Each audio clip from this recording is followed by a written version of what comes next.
시청자 여러분 안녕하십니까. 뉴스 속 날씨 윤유라입니다. 초여름 더위가 찾아온 요즘 부쩍 주변에는 감기 환자가 늘어나는 것을 볼 수가 있는데요. 흔히들 감기는 겨울 질환이라고 생각을 하기 쉽지만 한 대학병원에서 조사를 했더니 초여름에 환자가 더 많은 것으로 집계가 됐습니다. 그래서 오늘은 때이른 더위가 극성인 요즘 온유월 감기 질환의 원인과 그 예방법에 대해서 알아보는 시간 가져보도록 하겠습니다.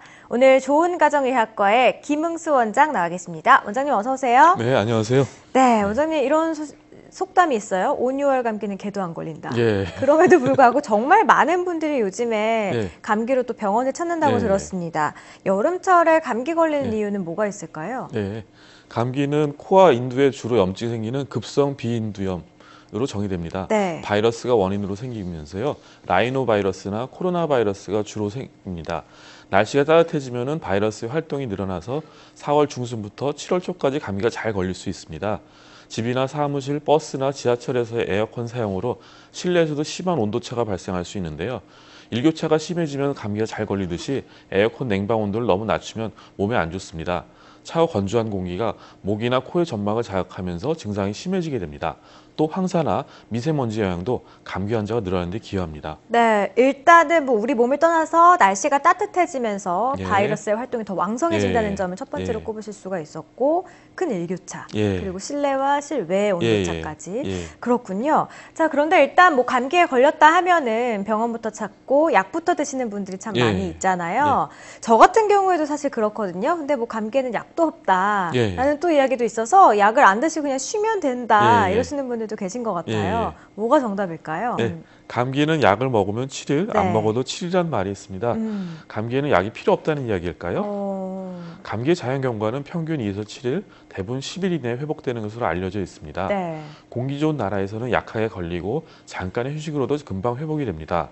우리나라는 인구 밀도가 높고 공기가 안 좋아서 심하게 걸릴 수 있고 재감염도 많고 합병증도 잘 생깁니다. 약물 치료는 열을 내려주는 해열제, 통증을 덜어주는 진통제, 가래를 없애주는 거담제, 기침을 억제하는 진해제, 콧물을 줄여주는 항히스타민제와 항우울제, 소화를 도와주는 소화제, 세균을 없애는 항생제 등이 있습니다. 네. 약물 치료는 급성 시기에 심한 증상을 줄여주나 근본 치료는 아닙니다. 약물에 의한 2차적 문제가 생기는 경우 그것으로도 힘들 수가 있고요. 단순 감기 항생제를 처방하는 경우에는 병의 단축 효과는 없고 2차 세균성 합병증을 줄이지는 못한다고 알려져 있습니다. 아, 그렇군요. 그러니까 약물 치료가 필수는 아니다라고 결론 예. 내봐도 될까요? 예. 아, 자, 그렇다면은 또 이제 약보다는 주사다, 주사가 정답이다라고 예. 해갖고 병원 가서 이제 의사 선생님들은 주사 안 맞아도 됩니다 했는데, 예. 저 주사 맞을래요 하시는 분들도 또 있어요. 예. 요거는 어떻게 보세요? 약보다 예. 주사가 좀 효과적이다라고 보십니까? 예, 몸살이나 두통이나 목 아픔 같은 통증을 위한 진통제 주사나 알러지 증상을 완화시켜주는 스테로이드 주사의 경우에는 네. 먹는 약보다 증상이 더 빨리 좋아지기도 합니다. 하지만 주사의 효과는 금방 사라지기 때문에 크게 보면 결국 먹는 약으로 최종 치료 효과가 나타납니다. 감기에 주사를 많이 맞는 현상에는 여러 가지 사회문화적 요인들이 있는데요. 전통적인 침 치료에 익숙한 세대에서는 의료기관을 갔을 때 병의원을 선택할 때 주사를 감기 치료에 필수로 생각합니다. 네. 의원에서 약 처방만 받고 복용 후에 치료 효과가 부족하다고 느낀 경우에는 주사를 안 맞아서 그럴 것이라고 생각하는 경우가 많습니다. 그리고 65세 이상 연령 환자에서는 주사를 맞아도 본인 부담금이 되게 안 변하고요. 주사를 맞으러 의원에 여러 번 내원하는 경우에는 의원의 수입이 증가되기 때문에 의사들이 강하게 거절하지 못하는 이유도 있습니다. 아, 또 그렇군요. 예. 자, 또 시중에 보면요. 그 감기약을 샀을 때 비타민 C가 함유된 감기약을 쉽게 볼 수가 있는데요. 보통 이제 감기 예방하는데 비타민 C 먹으면 된다 이런 얘기 많이 듣거든요. 사실일까요? 네. 비타민 C가 감기를 예방하는 데 도움이 될 수는 있습니다. 네. 특히 평소에 비타민 C를 복용하는 경우에는 일반인보다 격렬한 신체 활동하는 운동선수나 군인들의 경우는 감기 걸릴 위험성이 절반으로 줄어든다는 연구 결과도 있습니다. 감기 증상도 덜하고 감기 지속 시간도 감소되었다고 합니다. 비타민 C도 합성물 형태로 영양식품이나 약으로 먹기보다는 천연 그대로인 과일이나 채소 섭취하는 것이 바람직합니다. 아, 그렇군요. 자, 그리고 또 이제 저는 보통 이제 밤에 감기 걸린 사실을 막 깨닫게 됐을 때, 예. 병원 문 다 닫았을 예. 때, 근처 약국에서 그냥 처방전 없이 살 수 있는 예. 종합감기약, 예. 이런 것들 많이 사드시는 분들 예. 계시잖아요. 요거 먹어도 되는 건가요? 어떻습니까? 예. 종합감기약을 집에 상비해 놓고 감기 증상이 있을 때마다 먹는 경우가 있는데요. 네. 이것은 별로 그렇게 좋은 방법은 아닙니다. 음. 종합감기약에는 두통, 콧물, 코막힘, 기침, 열 등 감기의 다양한 증상을 완화하는 약물이 모두 들어있기 때문에 네. 한두 가지 증상을 보이는 경우에는 그 환자가 먹었을 때 필요 없는 약물까지 덤으로 먹을 수가 있습니다. 그렇겠네요. 또 해열제나 진통제를 종합감기약이랑 같이 먹다 보면은 또 간 수치를 올릴 수가 있습니다. 공휴일이 아프거나 집에서 나가기 어려울 때 임시로 사용하는 경우에는 어쩔 수 없는데요. 하지만 그럴 때도 증상별로 단일 약들을 조합해서 먹는 것을 권합니다. 특히 아이들 감기는 초기 약하게 걸렸다가 폐렴, 모세기관지염, 중이염으로 악화될 경우가 많으므로 병원에 가서 진찰을 받고 약을 처방하는 것이 가장 좋습니다. 네, 그러니까 증상별로 약을 먹는 게 가장 예, 좋다라는 예. 이야기시군요. 자, 그런데 보통 이제 감기약을 먹고 나면은 막 졸릴 때가 예, 많아요. 예. 아니면 막 가슴이 두근거린다든가 예, 예. 떨린다든가. 예. 이거는 뭐 약물의 부작용인가요? 그것은 그 콧물을 줄여주는 항히스타민제의 부작용으로 졸음이나 입마름 증상이 있을 수 있습니다. 네. 2세대보다는 1세대 항히스타민제가 더 예민한 경우가 많은데요. 개인차가 있어가지고 같은 약물이나 같은 용량이라도 반응 정도는 다르게 나타납니다.